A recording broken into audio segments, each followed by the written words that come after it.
Olá, comunidade Eduque! Hoje eu quero compartilhar com vocês algumas estratégias para deixar a sua aula e a sua sala de aula mais inclusiva. Bora lá?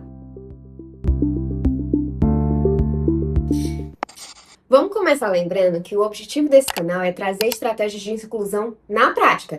Isso não quer dizer que trazer na prática significa receita de bolo, aquela receita pronta que dá para aplicar em qualquer situação. Isso não é verdade. A gente sabe que quando a gente está falando de inclusão é preciso considerar o contexto, as crianças, as singularidades do ambiente e também dos estudantes. Então, as dicas que eu proponho aqui são dicas para você testar, adaptar e realmente ver se funciona ou não na sua sala de aula. Por aqui são coisas que eu sempre indico e que eu sempre recebo muito feedback positivo das pessoas dizendo que super funcionou. Então eu quero começar com algumas dicas para vocês.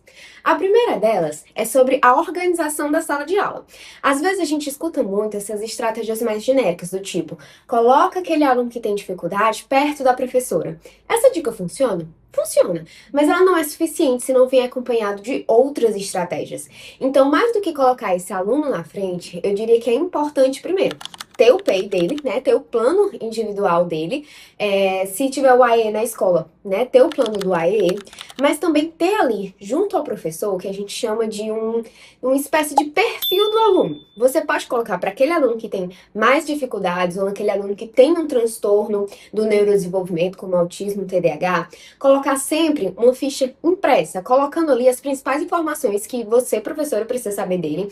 E se a escola tiver ali, dependendo do nível do aluno, tiver mais de um professor, isso facilita a entender aquilo que aquele aluno precisa.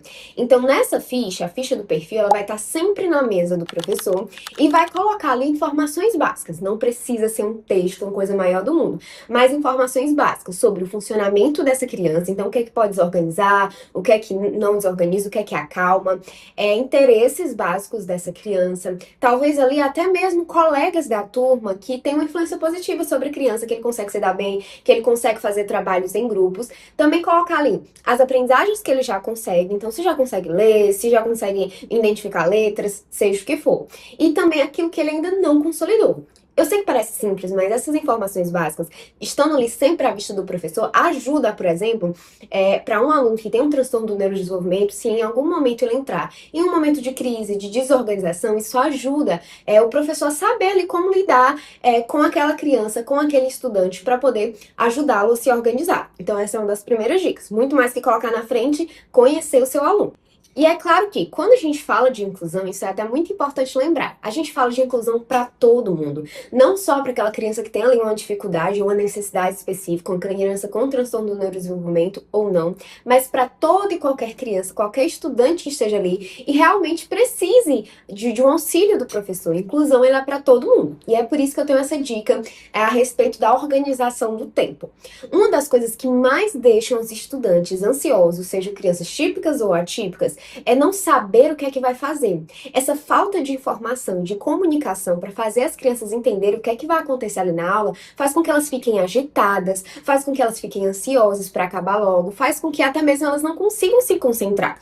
Então, uma dica que eu dou usa o espaço da sala de aula para conversar com as crianças sobre o tempo. Eu gosto, por exemplo, eu indico para os professores colocarem na lousa não apenas a agenda, mas também explicar para a criança o que é que vai acontecer naquele dia. Olha, hoje nós vamos estudar português, depois nós vamos fazer uma dinâmica, depois nós vamos fazer um estudo do livro, coisas assim, para a criança entender exatamente o que vai fazer. E à medida que for fazendo, já vai dando check lá para a criança entender o que é que foi feito, o que é que ainda vai ser feito, para ela entender o processo, o que é que ela está fazendo ali. Você pode até brincar dizendo, hoje nós vamos embarcar numa grande viagem de um trem, mas a gente vai parar em vários momentos aqui para fazer uma expedição. Primeiro a gente vai fazer a expedição na matemática, depois no português, depois em geografia e por aí vai. A criatividade é que diz, né, como que vai ser feito.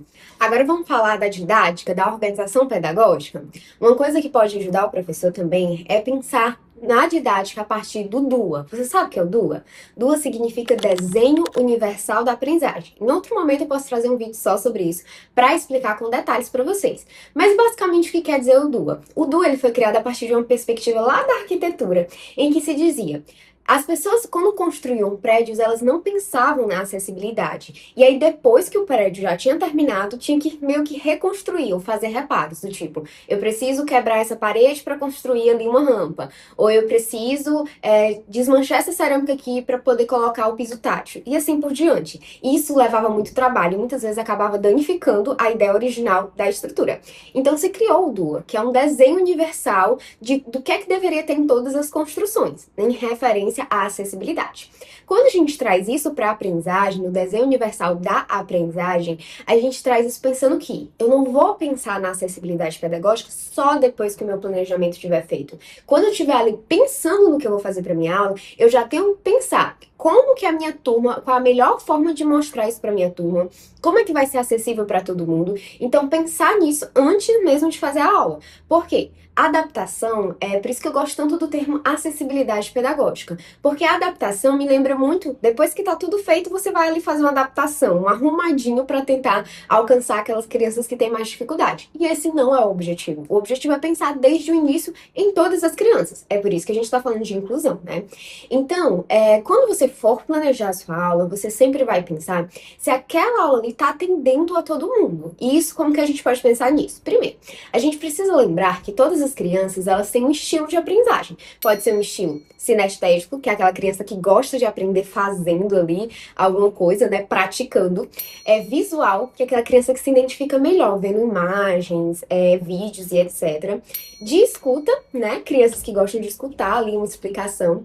Ou de escrita e leitura. Então você sempre vai pensar na organização da sua aula pensando nesses eixos, explorando essas habilidades, porque quanto mais habilidades você explora, mais crianças você alcança. Não entendeu? Pois vamos fazer isso junto na prática?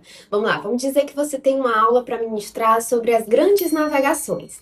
Então você pode apresentar isso de diversas formas, que é o objetivo do DUA, é tornar a aprendizagem acessível para toda a turma, explorando todas as formas, ferramentas e recursos para que todo mundo alcance ali de acordo com o seu estilo de aprendizagem. Então, se a gente vai apresentar uma aula sobre as grandes navegações, você pode trazer o recurso ali da leitura e da escrita, né? Então você pode pegar o livro e pode ler o texto ali que está ali no livro didático. Você pode também trazer imagens, seja em slides, em cartazes, pedir que as crianças tragam de casa alguma pesquisa para representar essas imagens, conversar com as crianças sobre essas imagens, né, para perceber ali o que é que elas percebem, ou até mesmo pedir para que elas tragam um objeto que represente ali as grandes navegações, né, ou coisa assim. Trazer também a participação da criança para ali explorar ali o debate. Uma outra coisa que você pode fazer é um movimento, é uma atividade sinestésica ali, ou seja, dá cartaz para as crianças ou uma folha de papel e peça que elas desenhem o que elas entenderam sobre aquela aula, o que é que elas entenderam. Quando a gente explora essas diversas estratégias, a gente alcança todo mundo.